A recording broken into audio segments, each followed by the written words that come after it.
Friends welcome back. बड़ी ही positive update यहाँ पे रिलीज हो चुकी है। जो सर्कुलर है फाइनल, जिसकी many of the friends have been asking us related to the premiums, वो फिगर्स आउट हो चुकी हैं दोस्तों। बहुत ही इंपॉर्टेंट अपडेट है। यहाँ पे एक कॉर्पोरेट बफर भी बन चुका है। सो स्टार्ट करते हैं यहाँ पे with the important update that we will start here. So please make sure करना है इस वीडियो को यहाँ पे फ्रेंड्स शेयर जरूर कर देना, because this is something very very important and we have been waiting whole this years. And इसी के रिलेशन में CLC and all that we don't know कहाँ तक हम पहुँच चुके हैं। सो सितंबर 18 2024 की बहुत ही ऑफिशियल अपडेट है फ्रेंड्स, ग्रुप मेडिकल इंश्योरेंस को लेके for the bank employ officers. So friends यहाँ पे finally the set scheme was extended to retired employees and their spouses with the condition that the premium will be paid by them.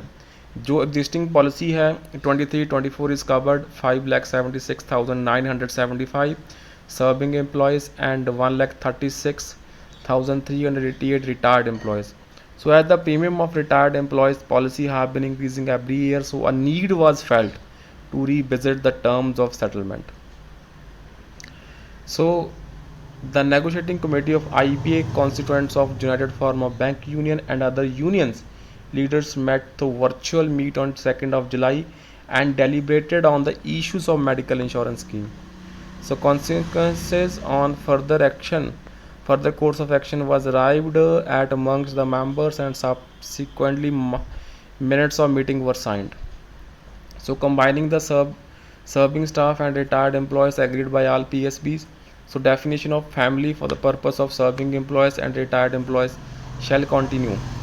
So employees will be permitted to update at the dependents due to birth, marriage. So यहाँ पे क्या premium है उसको यहाँ पे देखते हैं friends. Corporate buffer भी है 100 करोड़ का, which is available to serving employees as defined in settlement dated 25th of May 2015. To encourage more retirees to draw the benefits, so it is decided to allow any retiree who has not subscribed to the current insurance policy to join the policy for the year 24-25 as a one-time measure.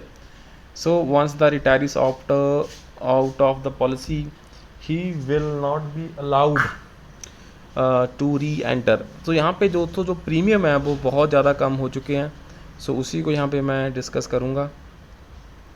And उसके बाद जो important है that is on the issue of having 1 November 2024 as common date of commencement of policy for both serving employees as well as the retirees.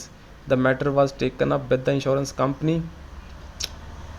So let's see. So top 6 bidders आप यहाँ पे देख सकते हैं। National insurance, the new India, the oriental insurance, go digit. तो these are the medical insurance premiums non domiciliary. Sum short अगर 3 लाख है सो 24,191 है। वर्कमैन के लिए, ऑफिसर के लिए 34,661, 4 लैक्स।